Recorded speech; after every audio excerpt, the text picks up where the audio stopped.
Hi, everybody. You are listening to Judging Meghan with your host, Meghan Judge. So here's the thing.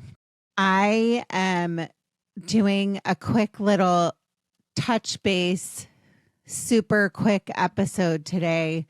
I wasn't even going to do an episode, to be honest with you. I was like, you know what? I'm going to do a repeat of an episode that I liked from the past and resubmit that and have Celeste edit it and add something in. But, you know, I kind of feel like sometimes when I do that for my listeners, I'm cheating them. So I love my editor, Celeste, and she said, Meghan, why don't you do a solo episode? You haven't done one in a while. In this entire almost 4 years of podcasting, I have done one solo episode. And I just thought to myself, well, if this is awful, I'm just not going to release it.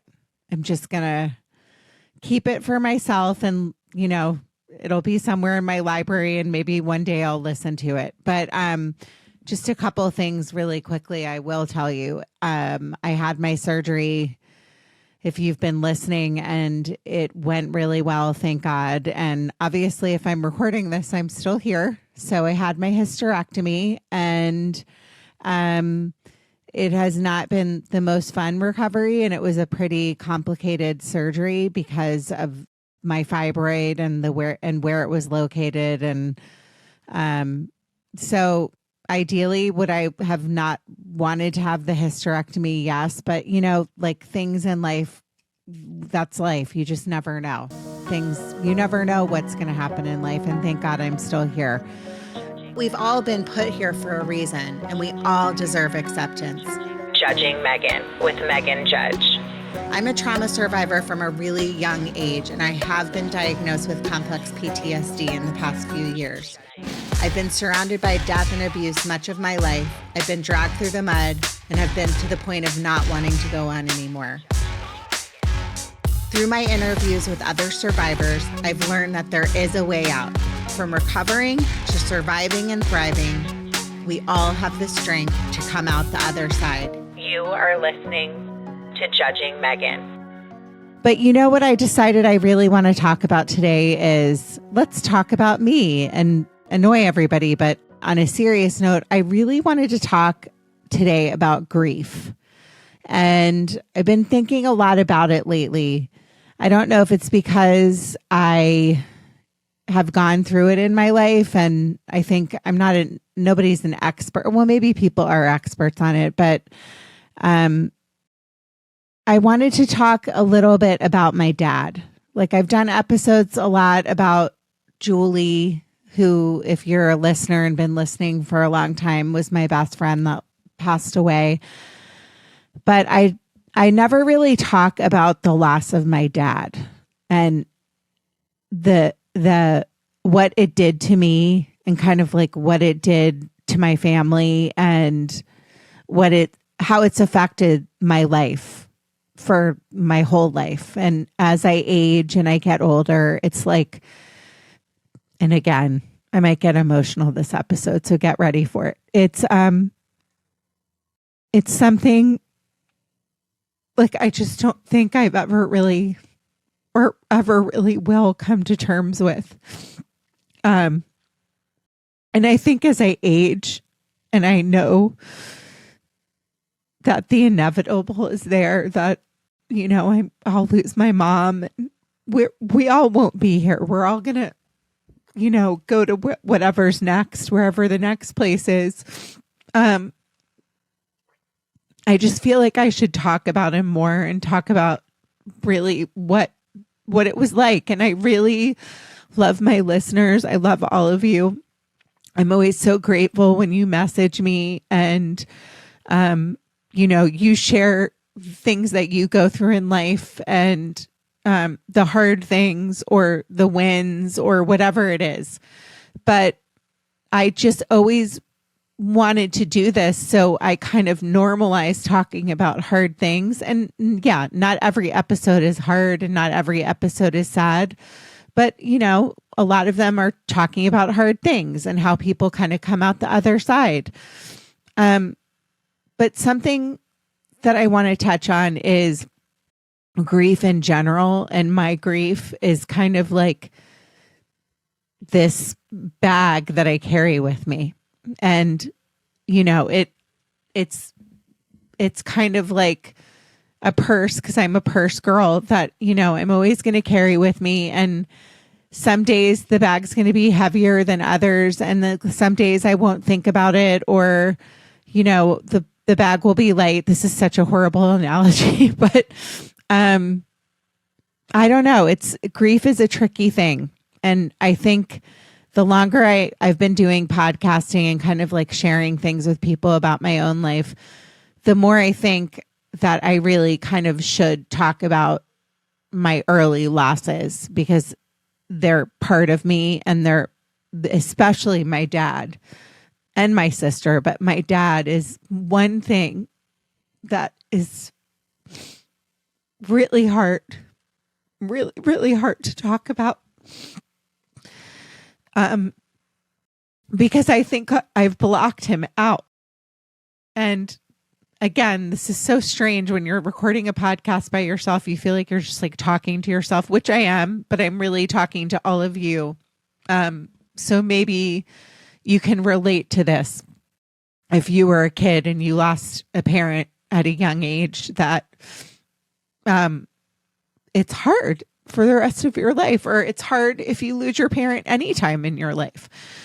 So I'm kind of going to share what it was like for me as a kid to lose my dad, and all these years later, kind of like the thoughts and what it's like to deal with the grief all these years later. So when I was a young kid, I have a lot of anxiety thinking about my dad, or thinking about, not anxiety, but pain, because we weren't close. Like, I loved him. I looked up to him. I wanted him to like me.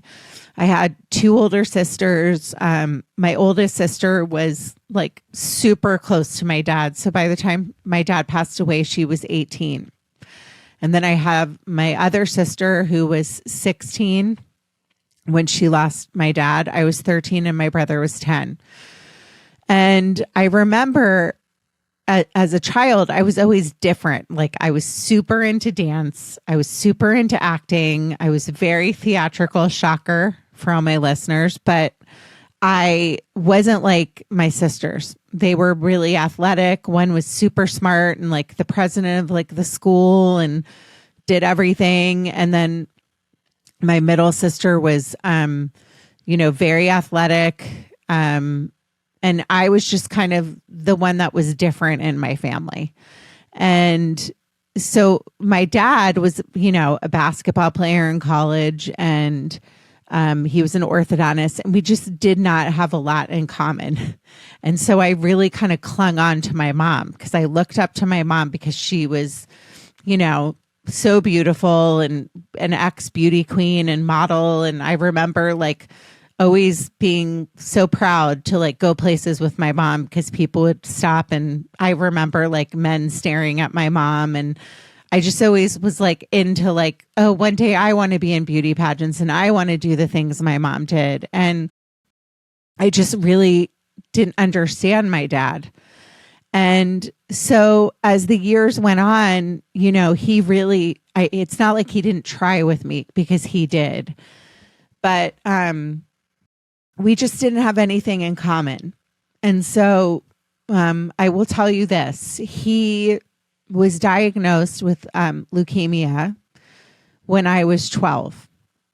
And, I will never forget that day. It's like forever ingrained in my mind. And I bet there's a lot of people out there that have dealt with a parent, or somebody they love being diagnosed with cancer. It's very scary. And I grew up in Washington, D.C., or outside Washington, D.C., and we went to Georgetown Hospital. And I remember walking in the room because we had to come out of school. My brother and I had to leave school, and my sister drove us to Georgetown. And we lived in Potomac, Maryland. So it was like a good 35-minute drive. And we got to the hospital, and it was very rare that I saw my father cry. And when I walked in the room, I knew it was bad. And they said, your dad, my mom and dad looked at me and they said, your dad has cancer. And immediately I just remember, going to that place because, again, and I'm sorry, I'm very emotional, but in my earlier life, if you've been a listener for a while, I lost my sister very tragically. And so to be told the word cancer was my worst nightmare because I always had this huge fear that something was going to happen to one of my parents. I just knew it. I knew it. I knew it in my gut. I just don't know how I knew it. I just did. So when they said that, the C word, I just knew.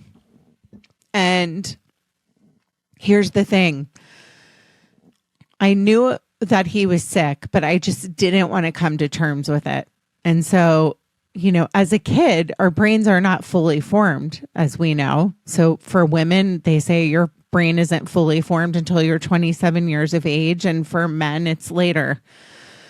So I just didn't understand how to process what was happening.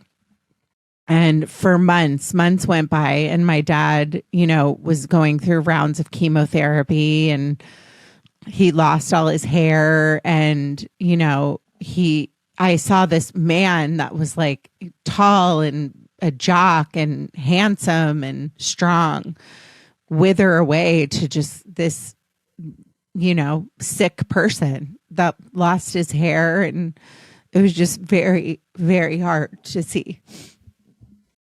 And so, he went through, I guess, 3 rounds of chemotherapy and really, really fought. And at one point, after the 3rd round of chemo, he went into remission.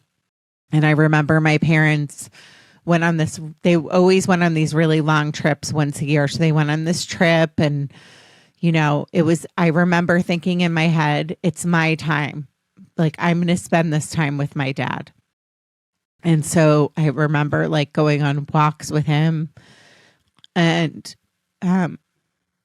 talking, and just, it was a very special time. But then at one point I came home, and I knew it, after the trip and everything, and the cancer had come back. And at that point we lived on this cul-de-sac, and we were in this carpool, and, I have so many great memories of growing up in the cul-de-sac in my neighborhood as a kid. It was a very happy time, but, I can picture it like it was yesterday, going up this driveway and knowing that it was bad news. And, I walked into my parents' room. I ran up the stairs, and they told me the cancer was back. And my dad kind of told me he was done. He told me he was going to keep fighting till the end, but he stopped doing chemo, and that was it. And my dad was a smoker, and I remember he was smoking. And so that's in my kid head, my 12-year-old head. I knew that was not good. And that was kind of I remember that period really well, of those 2 core memories, but I don't remember so much of my childhood with my dad. There's flashes of times, going to our pool, and my dad swimming with me and holding onto his shoulders, or, just there's a few like really happy memories that I have, but it's amazing how our brains are able to close down or shut down. And I don't know if it's a protective mechanism or what it is, but I just don't remember him. And so I decided that I was going to turn on my mic today and kind of share this story. And I really wanted to talk about or cry about, because that's what I've been doing this whole time, the reality of grief and the reality of grieving all these years later and not being able to ever want to look it in the eye and kind of like put it to rest. And I don't know if it's because I genuinely feel cheated that I didn't get that life or that time with him, or that I just don't know if I can handle thinking about it. But again, this is part of my journey and why I'm trying to deal with it now, because it's really never too late. So I am starting EMDR again, and I'm going to be talking to a therapist about the fact that I've blocked out so much of my memories of my childhood.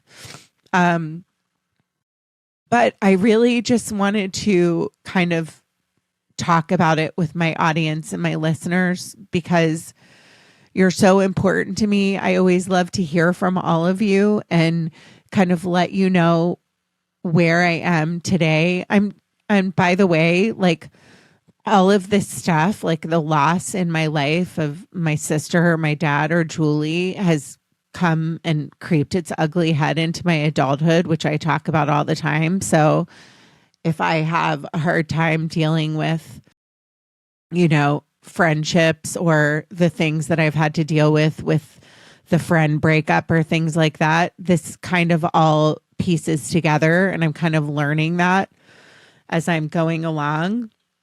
But like life is work and it's a process. And I think when I just had this last surgery, because I've had numerous surgeries, I've had 2 C-sections, I've had like dental surgery, I've had other surgeries. I've never been so scared as I was in this last surgery. I don't know what it was. I just in my head was like, is this the end? And I wasn't like ready to go, so I know I still have work to do. And, part of my work in life is doing this. Like, I love to hear from you guys. I love to talk about things that happen in my life. And I just like to be real. Like, I think there's nothing better than to be real and talk about real things and talk about hard things. And, losing someone that I looked up to and loved so much was so hard.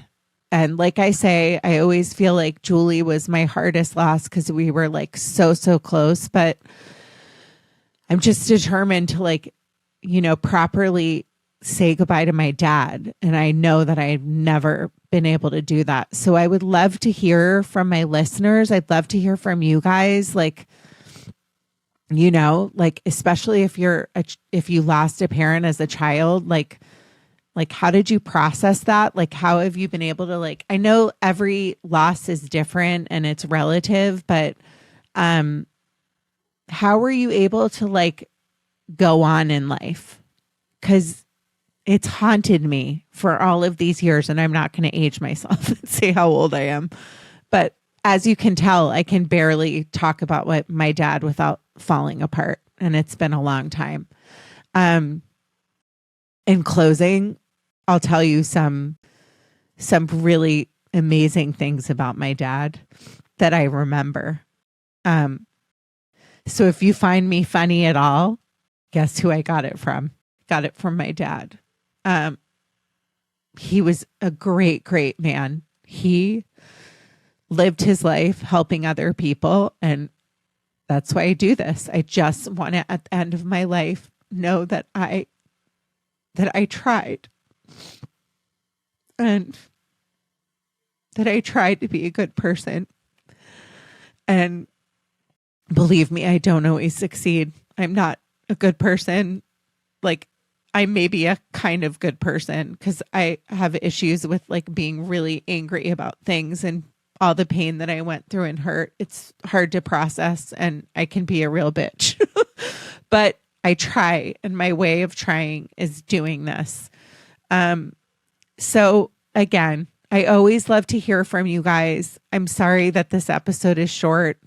I just wanted to do something this week because I didn't want to repeat an episode or do an old episode. I always like to have content every week.